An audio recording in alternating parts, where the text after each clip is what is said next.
I never just copy and paste from Claude. One cool thing I'm doing inside of the podcast department is I actually have Claude interview me back. And then I say, interview me back as if I were on your podcast. And what do you need from me in order to get this result? Voila, you're going to get a magic outcome, the outcome that you envisioned and the outcome that you desire.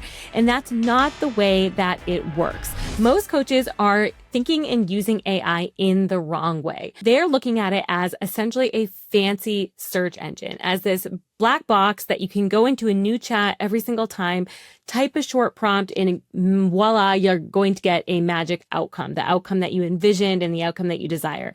And that's not the way that it works. So a lot of coaches are disappointed with AI and not using it inside of their business because they're not getting the output that they want. And they see that the output they're getting feels robotic. It looks exactly like it was done by AI. There's no creativity to it. There's no tie back to their business, to their personality, to their brand.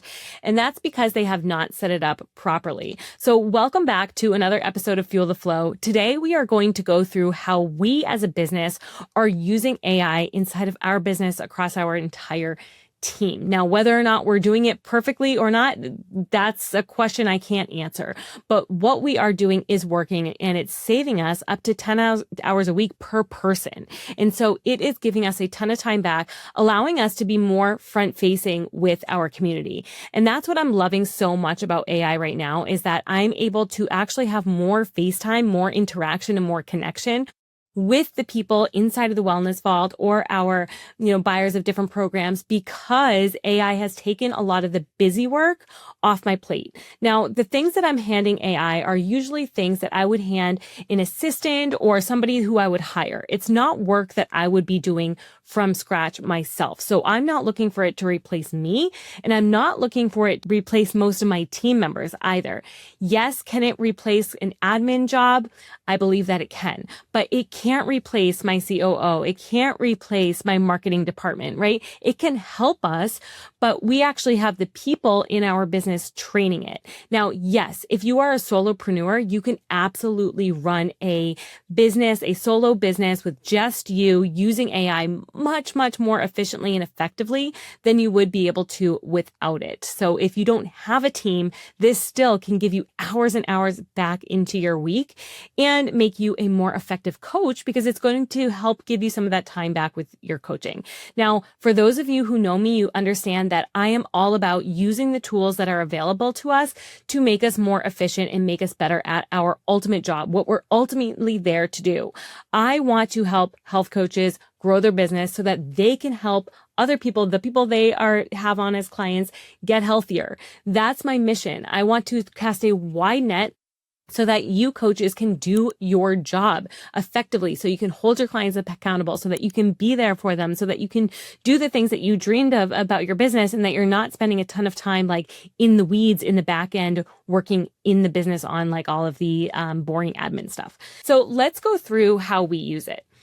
Now, when it comes to AI, it is all about the prompts and the context that we give the AI, and that is going to result in the output that it provides for us. So the output is the result that we get from using AI. Now, what most coaches do is they start a new chat every single time. Now, we use Claude and Anthropic. Okay, so we're pretty much solely on Claude and Anthropic, aside from we use OpenAI for things like image generation and a couple other things, but mostly we are using Claude. Actually, I'm still in a program with Callan Faulkner, and she is an AI wizard, and she's helping us set up different departments inside of our business using AI. So the idea is that we get these different department structures and we add specific knowledge files to those departments. So think about if you had a marketing department in your business, what would that group of people, the people working in that department, need in order to do their job well? So they would need to know all about your offers, right? So they would need to know what price point are you currently charging? What have you charged in the past? When was the last time you raised your prices? What are your core features inside of that offer? So what are you actually providing for the client with that payment that they are making? How often are you meeting with the client? What type of result can they expect from working with you? What's the desired outcome of your program? What are their pain points, right? So you have to add all of this into the knowledge files inside of our departments. Now, departments are set up as projects in Claude, and ChatGPT works very similarly. I believe they also have something called projects, and it's the same thing. So what it is it's a section where you can upload specific files to that project. And then when you ask at the chat to do something, it will reference the files in that specific project. So again, let's go back to the marketing department. Another thing that I would upload would be all the details around my ideal clientele. So I would do like a client avatar document that goes through their age, their gender, their deepest desires, their core values, all of the pain points, things that they've done in the past, what their life stage is. Are they married? Are they empty nesters? Are they just having kids, right? Everything about my offers, everything about the brand and style of the brand. So anything from the look of the brand, right? Our logos, our colors, to our brand voice. How do we actually speak? Are we inspirational, or are we, educational? How do we actually speak? What words do we use? I would pull into their examples. So Claude and any AI works really well off of examples. So if I had a series of emails that had a high click-through rate or a high open rate, I would load those best emails that we have into this project so it can reference back and see how I talk, how I work, the way in which I structure my sentences, right? So it's looking into all of these things so that when I then go to ask it to complete something for me, it has reference points. Now, I know a lot of you are thinking, but doesn't, ChatGPT and Claude or whatever AI I'm using have a memory? It does, but it's not referencing all of the past memory every single time it runs a new chat. In fact, if you start a new chat and you say, hey, that thing that we talked about last week, I want to expand on that, it likely will not know what you're talking about. And so it's not referencing the past. And also it's not referencing the exact type of material that you want it to reference for a specific job. So let's take a different department so that you can see the contrast. So I also have a podcast project inside of Claude. And so my podcast project has very different material. It still does have my offers loaded in, but it also has past podcast transcripts. It has ideal guests that I would like, kind of my dream list of guests loaded in there that I would like to have on my podcast. It has a different voice to it because I speak differently than maybe I would on like a sales page for the Wellness Vault, right? If I'm selling the Wellness Vault and I want my marketing department to help me write a sales page, that's going to look very different than the way that I speak on the podcast. And so inside of my podcast, I also have a framework inside of there of how I want my podcast structured. So a lot of times I'll reference personal stories inside of my podcast. I'll reference specific numbers inside the podcast, things I've tried, things that worked, didn't work. So I have a framework, a general framework that I follow with my podcast structure. And so I have that loaded into the project. There's a lot of things that are different between those two areas. And so if I want to, let's say, for example, start writing a podcast outline, I would go to the podcast department to do that. Now, one cool thing I'm doing inside of the podcast department that you should all do as well, not just for podcasting, but for your social media content, for your newsletters, is I actually have Claude interview me back. Hey, I recently went into a mastermind. I talked all about what we did in the mastermind, who was at the mastermind, the key takeaways that I got from the mastermind, what I was able to give back inside of the mastermind. So I gave Claude all of that context. And then I said, interview me back as if I were on your podcast and you were interviewing me about this mastermind. So then it gave me a lot of questions that made me think deeper. It made me come up with better examples. It made me come up with specific scenarios that we went through during that mastermind. And so that's a creative way. You can have it interview you about what you do, the results that you provide, recent clients that you worked with and the story behind them. And then you can turn that into content, whether that be your weekly newsletter or your social media content. And that's an excellent strategy to use. Quick interruption. If you're thinking, I want the replays to that AI masterclass that you ran, go ahead and check out the show notes. I'll attach the link in there. Now, I never just copy and paste from Claude. Now, granted, it is getting better and better as we add more reference points and context into our projects, but it's still not perfect. If something is coming specifically from me, so let's say my weekly newsletter, for example, I write a weekly newsletter every week to my email list, and this is more of a personal newsletter. So I've been including personal stories. I've been even including pictures. I've been including, key points that I want to make to the audience and the reader. And so I won't have Claude write those emails, but what I will have Claude do is format it and edit it. So again, this is work that I would have normally paid somebody to do in the past, that I would have gone to my editor and said, hey, can you format and edit this newsletter? And so it's not necessarily the creative work all the time. It's more of that busy work that you want taken off your plate. You don't have time to edit things, yet you want them to look professional. It doesn't really matter who does it. You might as well hand it off to Claude to help you with that. Now, I have a specific skill. Skills are different from projects.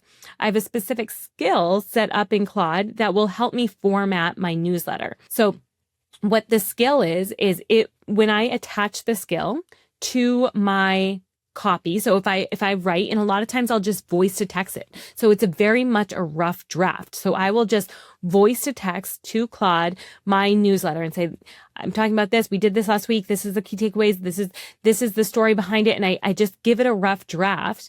And then I use the newsletter skill to actually format it. So it will go in, it will bullet point sections, it will, break things up into paragraphs, highlight certain things, right? So it will actually format it. And I have it formatted the same way every single time. So if you look at my newsletter, you'll see that it's kind of the same basic flow and the same format every single week. And that's because I have a skill that's trained to break it up into those specific sections and to format them that way. So I do the creative work. It just helps me with the formatting and editing. So that's another amazing way to use Claude. Now, we could go into detail. There's so much more that you can do with it. You can schedule it to do specific tasks for you at different times. You can have it help you with the design work of certain things. So going on to the design a little bit, let's just touch on that. We do use Claude Design for a lot of our work now. So for example, it's specifically our opt-in pages and our sales pages. We run a lot of workshops. So we have a new opt-in page or sales page at least once a month. And then we are often split testing our sales pages to our products. So for example, to the Wellness Vault, the sales page changes frequently because we split test different pages, see which one does better, and then we will keep the one that does better. So we're constantly doing that. We're constantly optimizing and iterating. And this is why I always tell our coaches, don't just trash something after the first time. It takes a while to get it right. It takes a while to perfect things, to not even perfect things. I don't want to say that because it's never going to be perfect. It's always going to be a work in progress. But to get things to work well and to actually convert, it takes time and it takes variations of the same thing in order to see what's working and what's not. Sometimes just a simple headline change can change out your conversions drastically, right? And so it could be as simple as that. And we want to split test these things. So we use Claude Design to help us rebuild our pages and reformat the layout.